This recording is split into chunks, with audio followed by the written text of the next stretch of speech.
여러분은 언제 하나님 앞에 엎드리십니까? 아마 각 사람마다 하나님 앞에 엎드려야 되는 이유들은 다 다를 것입니다. 어떤 이는 하나님을 만나고 나서 자신의 죄가 너무 크게 다가와서 납작 엎드릴 수 있겠고요. 또 어떤 이는 졸지에 당한 재난이나 고통 때문에 눈물 흘리며 엎드릴 수 있습니다. 또 어떤 이는 지금 눈앞에 벌어지고 있는 죄악된 상황을 바라보면서 통곡하며 하나님 앞에 엎드릴 수도 있겠죠. 다윗은 선지자 나단이 자신의 죄를 지적하자 하나님 앞에 엎드려 자복하며 이렇게 말합니다. 주여, 저는 죄악 중에 잉태하였고 저는 모태부터 죄를 지었나이다. 자신 안에 죄의 DNA가 있음을 인정하며 엎드린 것이죠. 또한 느헤미야는 예루살렘 성벽이 무너졌다는 소식을 듣고는 금식하며 하나님 앞에 엎드립니다. 하나님, 저와 저의 조상들이 죄를 지었습니다. 용서하여 주옵소서. 그렇게 엎드렸죠. 솔로몬은 성전을 짓고 나서 하나님 앞에 엎드립니다. 주여, 이곳에서 드리는 모든 기도를 들어주십시오. 우리가 행여 잘못을 했거나 병에 걸렸거나 전쟁이 일어났거나 재난이 왔을 때 하나님 앞에 드리는 모든 기도를 들으시고 고쳐주십시오 라고 그렇게 기도하였습니다. 그렇지만 하나님 앞에 엎드려야 되는 가장 큰 이유는 하나님을 예배하기 위함입니다. 하나님은 찬송 받으시기에 합당하신 분이시고 우리는 하나님을 찬송하기 위해 지은받은 자들이기에 하나님 앞에 엎드려 예배하는 것은 지극히 자연스럽고 지극히 마땅한 일입니다. 하나님께서 이스라엘을 택하셔서 부르신 것은 하나님을 예배하기 위함이었죠. 애굽에서 노예로 살던 자들을 불러내셔서 그들과 언약을 맺으시면서 너희는 나의 택한 특별한 소유니 나를 예배할지니라 이렇게 말씀하셨습니다. 그런데 너무나 안타깝게도 이들은 하나님을 예배하기보다는 가나안의 우상을 예배합니다.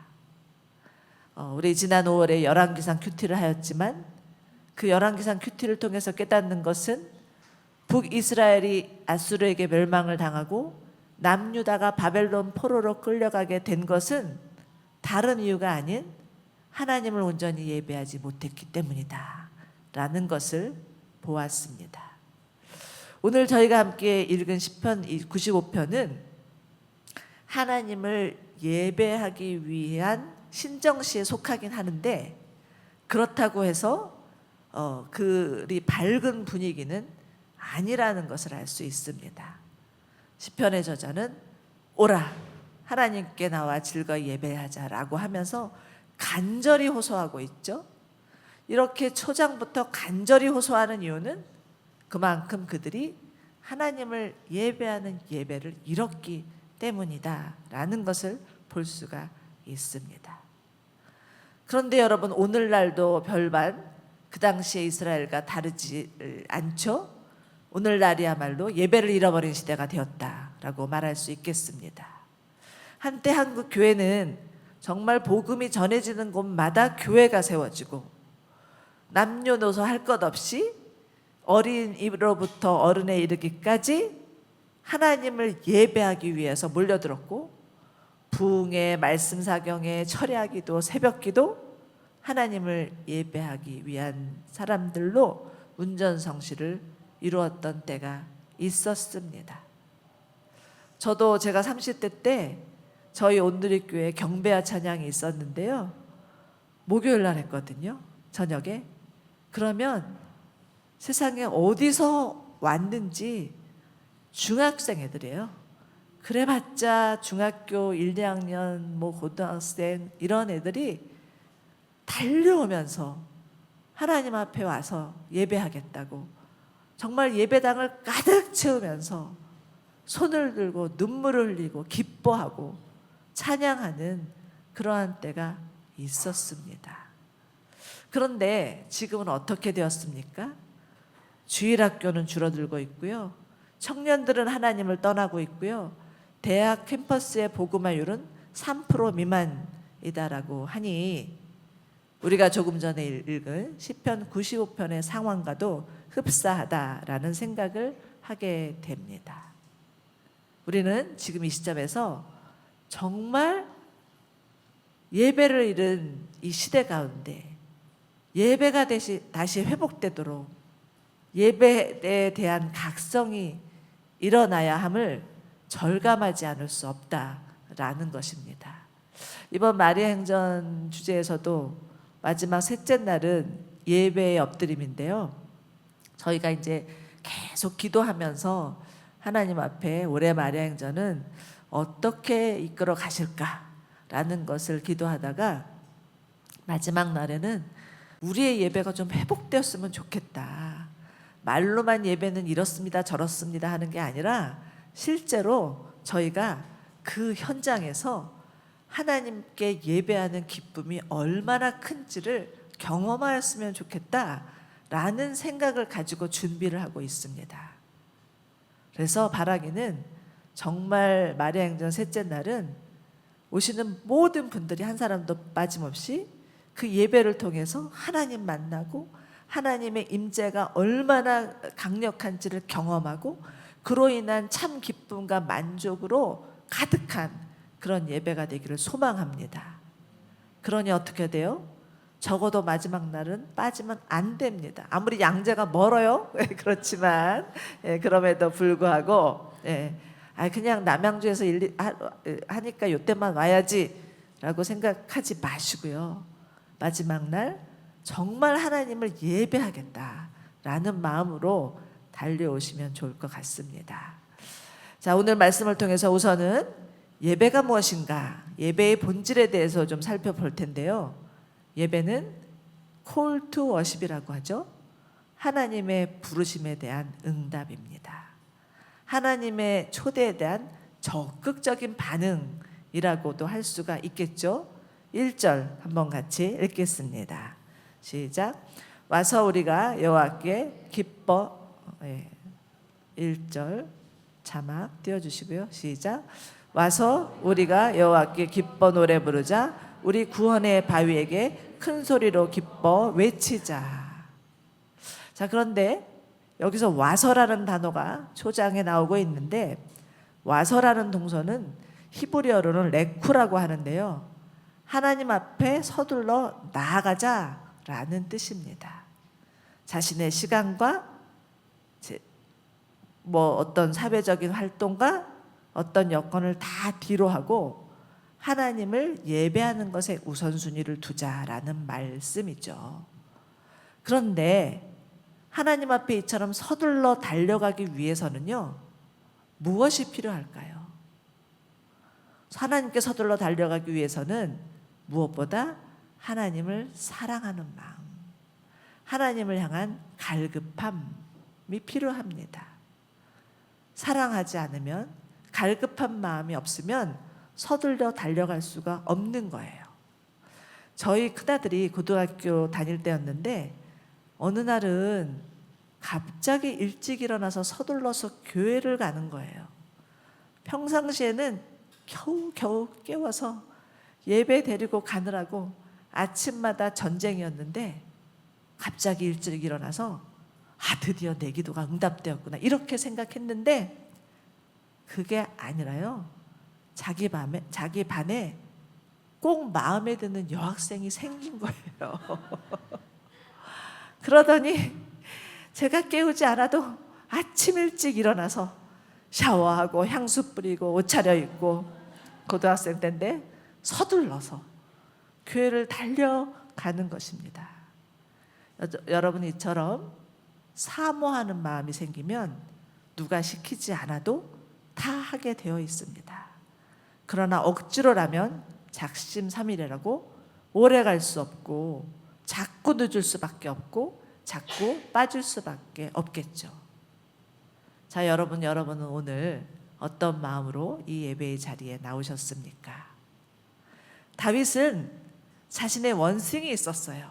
그것은 무엇이냐면 내가 바라는 오직 한 가지는 평생 여호와의 집에 살면서 하나님의 아름다움을 바라보고 하나님을 사모하는 것입니다 라고 고백합니다.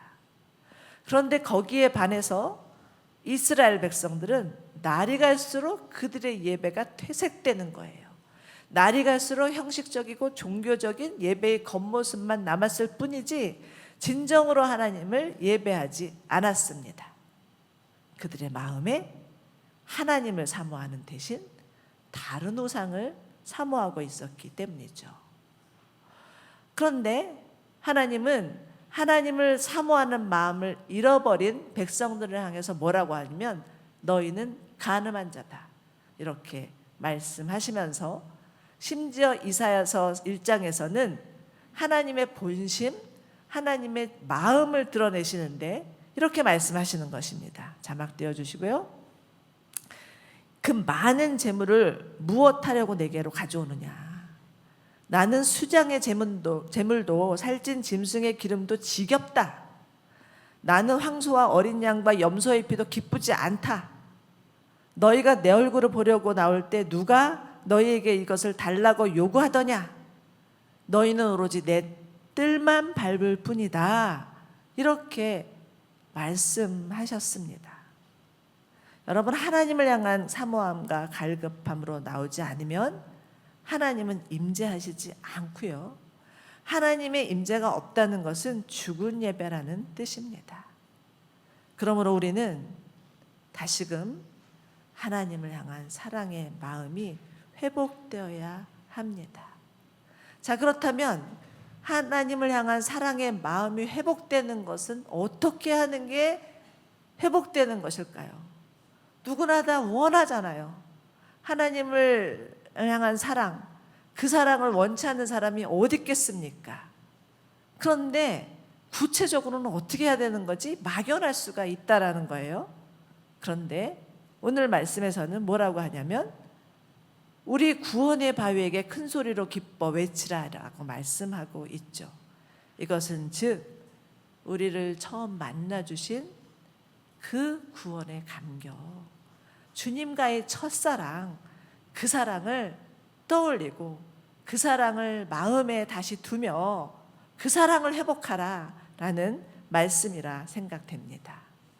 여러분 예수님 믿기 전에 어떤 자들이었습니까? 에베소서 2장에서는 그때 여러분은 이 세상 풍속을 따라서 허물과 죄 가운데 살았고 공중권세 잡은 자를 따라 살던 자들이었다라고 말씀하고 있습니다.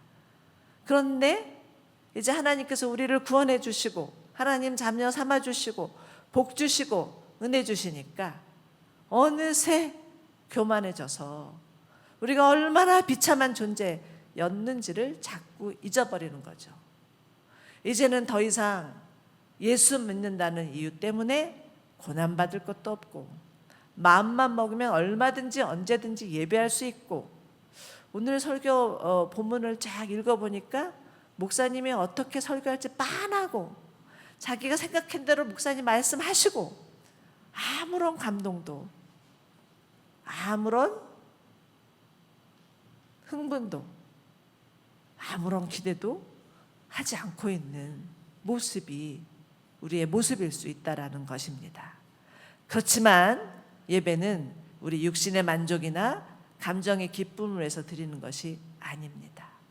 우리를 구원해 주신 예수 그리스도, 그 예수 그리스도의 십자가의 은혜와 사랑을 생각하니 그것이 너무나 벅차고 감격해서 매주마다 주님 앞에 나와 주님, 정말 주님을 찬송합니다, 주님을 기뻐합니다 라고 고백하는 것이 예배라는 것입니다.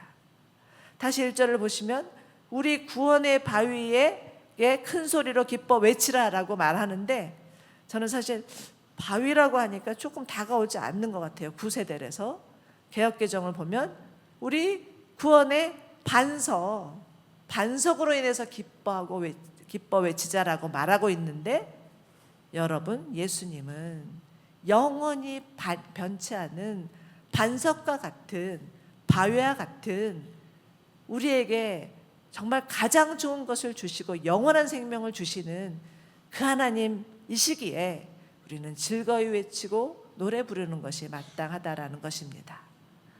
자, 여러분, 그 옛날 우리 믿음의 선조들을 생각해 봅시다. 버스도 없고 자가용도 없는 시절이었습니다.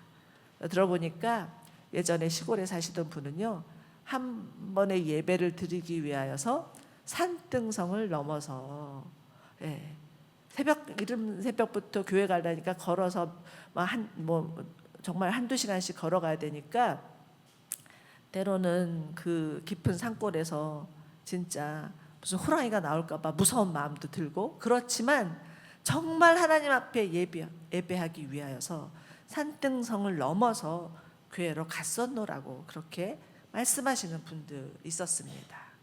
지금도 북한에서는 몰래 예배를 드리다가 공개 처형을 당하는 일이 있을지라도 목숨 내걸고 예배하는 자들이 있습니다. 얼마 전에 어느 탈북자가 간증하는 걸 들었는데요. 우리 보통 영화 보면은 그 탈북민들 처형당하는 영화 이런 거 하잖아요. 그거는 세 발의 피라는 거예요. 실질적으로 정말 누가 예수 믿는다고 발각되면 바로 그 자리에서 끌어내서 마을에서 많은 사람들 다 보는 앞에서 바로 총살. 이게 바로 북한의 현실인데, 그럼에도 불구하고 하나님 예배하고 싶어서 정말 작은 신음소리로 주여 하고 외치며 부르짖으며 예배하는 자들이 있다라는 것입니다. 사실은 우리도 코로나 시절에 예배가 얼마나 소중한지를 깨달았었죠. 우리 예배팀의 어느 한 자매님은 아무도 교회 와서 예배 드릴 수 없는 상황이었는데 예배팀이니까 특별히 뽑혀서 와서 예배할 수 있어서 다른 사람한테는 너무 미안하지만 진짜 행복했노라고 이런 얘기를 하시더라고요. 여러분, 예배는 최고의 가치이신 하나님 앞에 엎드려 경배하는 것입니다. 고로 엄밀히 말해서 예배의 관객은 하나님이시죠.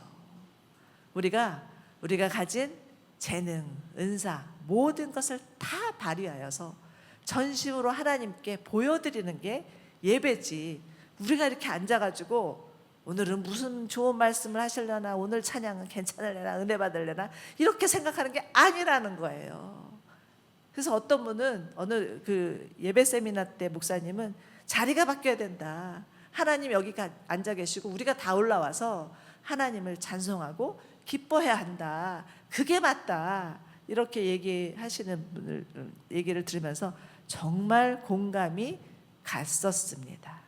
그러기에 여러분, 자신의 취향에 맞는 찬양, 자신의 귀에 듣기 좋은 설교만을 원한다면 하나님이 찾으시는 예배가 아니라 할 수 있습니다. 실상은 예배팀의 찬송이 어떠하든, 목사님의 설교가 어떠하든, 자신의 상황이 어떠하든 나를 구원해 주신 예수 그리스도, 정말 우리를 구원하기 위해서 당신의 사랑하는 아들 예수를 보내주신 하나님, 그 하나님으로 인해서 기뻐하고 노래하고 감격하는 것이 예배라는 것입니다. 여러분, 우리는 언제라도 우리의 정체성이 용서받은 죄인인 것을 잊으시면 안 됩니다. 그래서 항시 정말 우리를 구원해 주신 하나님 앞에 엎드려야 하는 것이죠.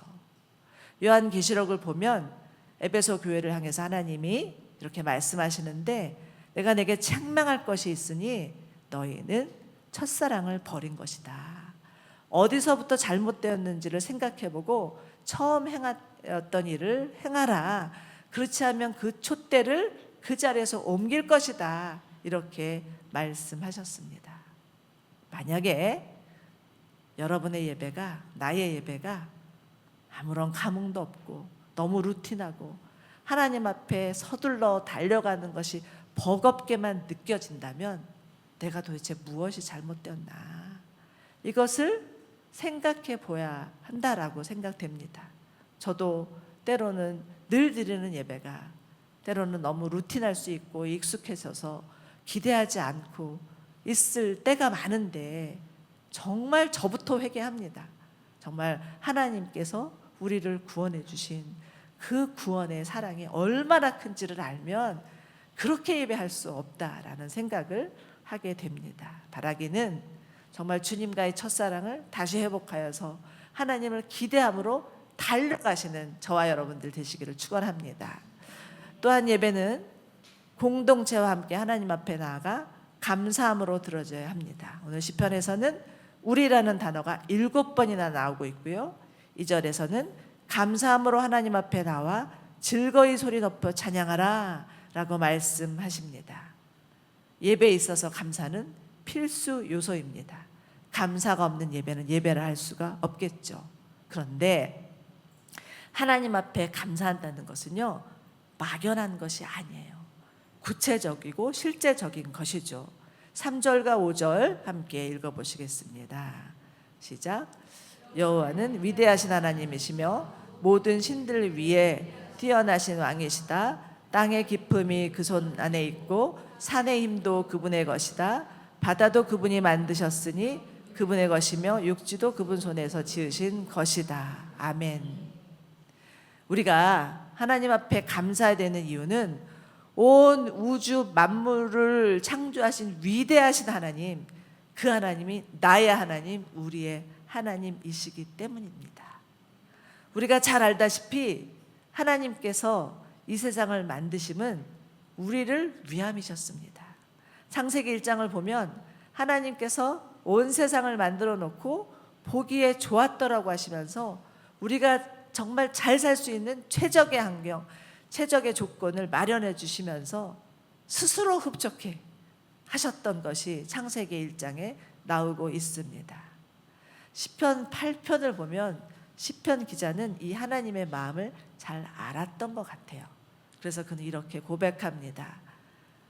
하나님이 지으신 아름다운 세상을 바라보면서 사람이 무엇이간데 이처럼 마음을 쓰시며 인자가 무엇이간데 이토록 돌봐주십니까? 라고 감탄하면서 정말 하나님을 향하여서 고백하고 있는 것을 볼 수가 있습니다.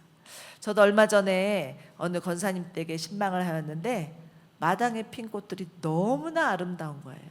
그래서 감탄을 하면서 그 꽃들을 바라보고 있었는데 마치 하나님께서 이걸 봐라, 내가 너를 위해서 이렇게 만들었어 라고 하시는 것 같아서 더욱 마음에 가슴이 벅찼습니다.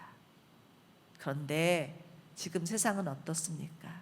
인간의 타락으로 인해서 망가져 버렸고 땅은 아무리 수고해도 가시덤불과 엉겅퀴를 낼 수밖에 없는 황폐한 땅으로 변해버리니 그 땅에 사는 인생들은 너무 고통스럽고 신음할 수밖에 없어서 하나님을 향한 감사를 잃어버리게 된 것이죠. 그러나 여러분, 감사는요, 감사할 조건이 있어서가 아니라 하나님의 하나님 되심, 하나님은 우리를 창조하신 하나님이시고 인간의 범죄에도 불구하고 여전히 신실하신 하나님이시기에 감사하는 것입니다. 욥은요, 뜻하지 않은 고난으로서 자기의 사랑하는 자녀와 재산을 다 잃고 자신마저 몹쓸 피부병에 걸려서 기아장으로 자기의 몸을 박박 긁는 가운데서도 하나님을 향한 감사를 잃지 않았던 자였습니다. 그리고 그는 이렇게 고백하죠. 내가 내 어머니의 모태에서 벌거벗고 나왔으니 떠날 때도 벌거벗고 갈 것입니다. 여호와께서 주신 것을 여호와께서 가져가시니 여호와 이름을 찬송받으시기 바랍니다라고 그렇게 고백을 하는 거죠. 다 잃었는데 자신마저 언제 어떻게 될지 모르는 상황에서 이렇게 고백할 수 있었을까요?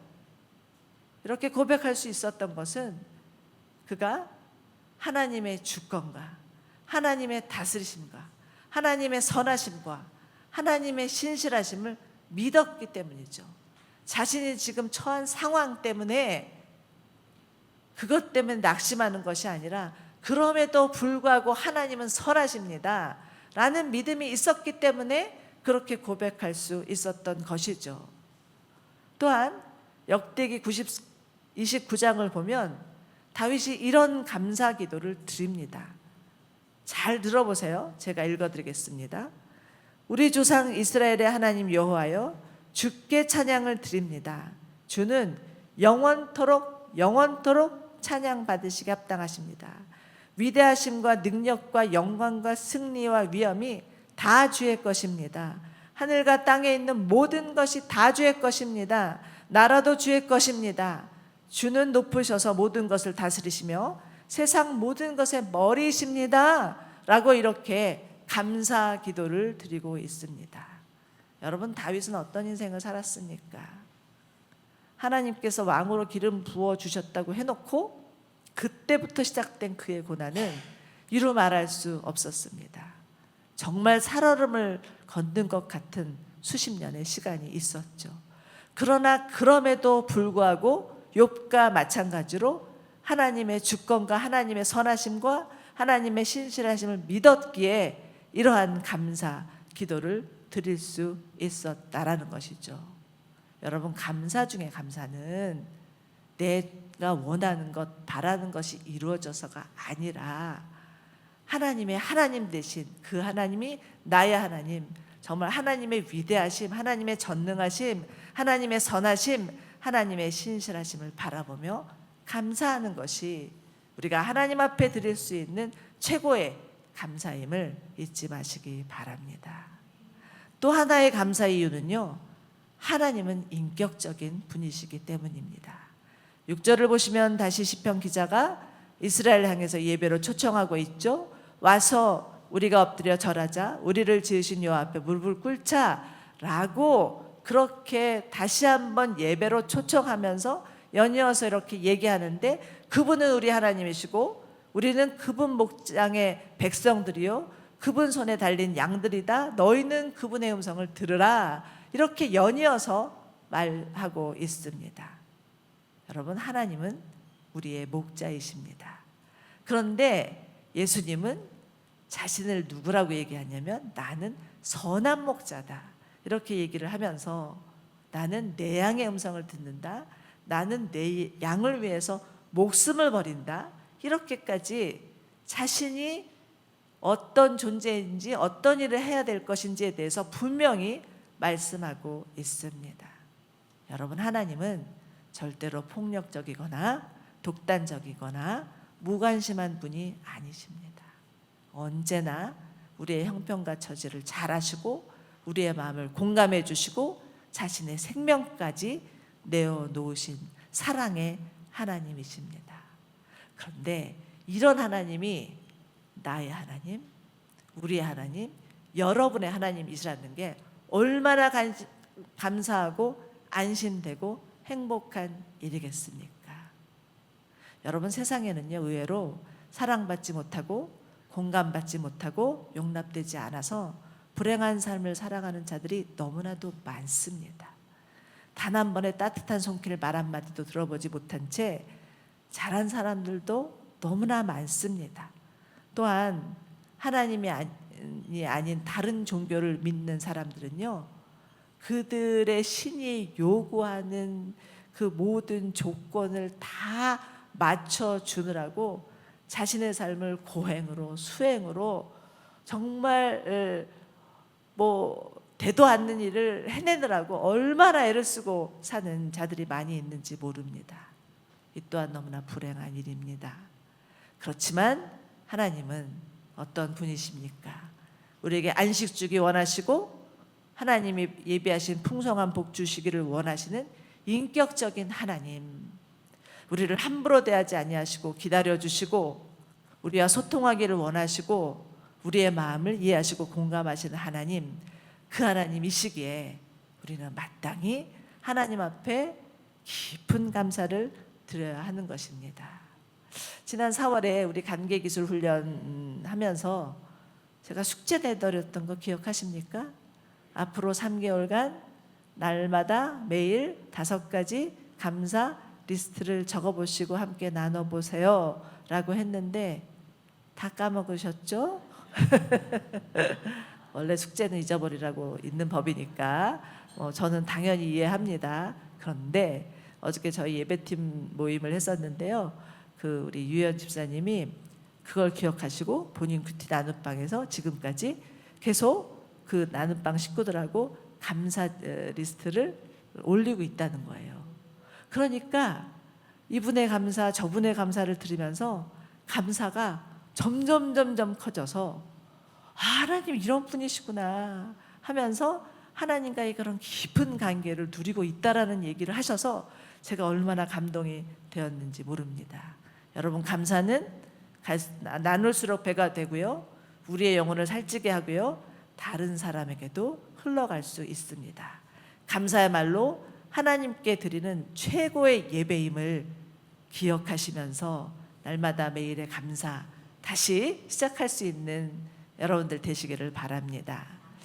그런데 오늘 시편의 마지막 구절들을 보면 이스라엘 백성들을 향한 이야기가 나오는데 이들은 감사를 잃어버렸던 것 같습니다.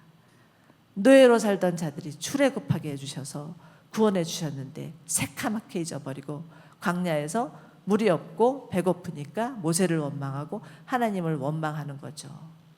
그래서 이스라엘의 광야 생활을 다룬 책이 민수기인데 여러분, 민수기의 또 다른 이름이 뭔지 아십니까?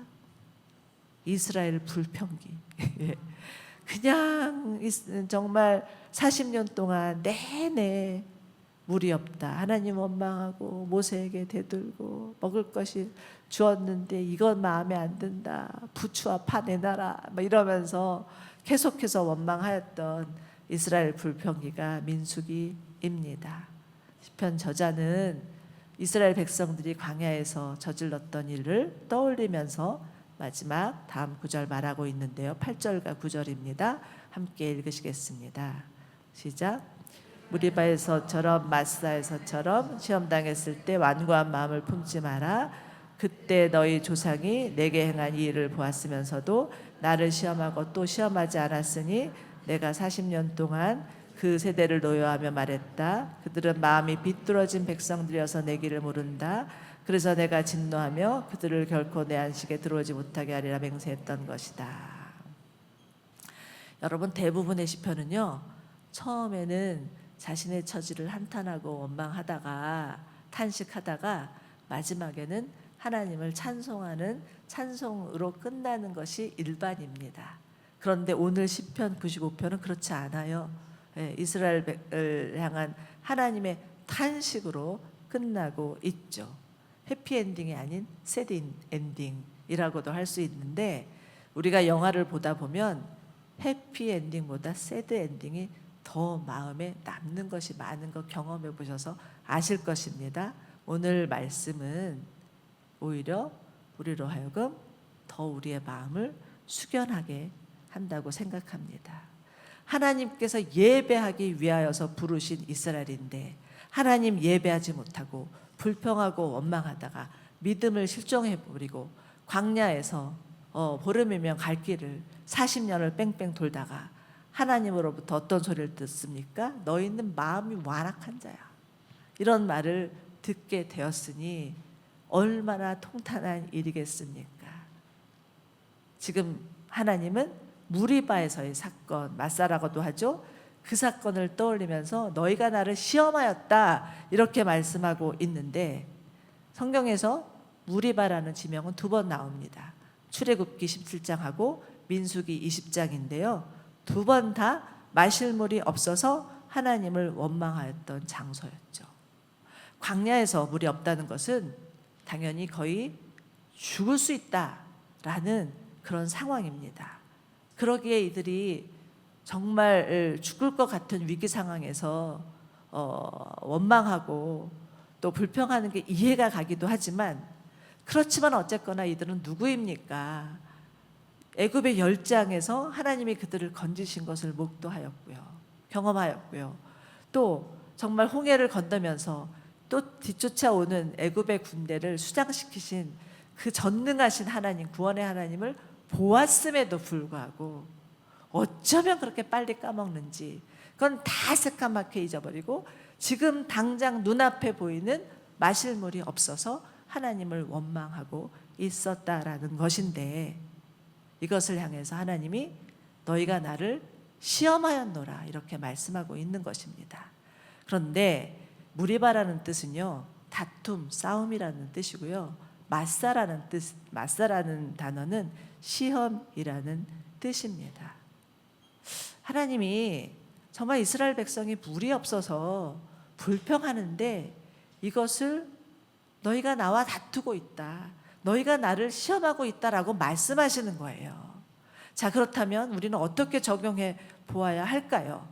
우리가 정말 하나님의 은혜를 경험하고 하나님의 말씀도 알고 또 하나님의 임재도 경험해 보았고 하나님이 나를 만나주시는, 정말 어떤 분은 환상도 보고 음성도 듣고 다 했는데 또 지금 당장 내 앞에 내 필요가 부족하면, 내가 원하는 것이 이루어지지 않으면 이스라엘 백성과 같이 과연 하나님이 나의 이 기도를 들어주실까?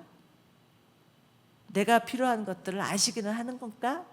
라고 의심한다면 그것은 무리바에 있었던 이스라엘 백성과 똑같이 너희가 나를 시험하는 거야, 너희가 나와 다투고 있는 거야 라고 말씀하신다는 것을 기억하셔야 돼요.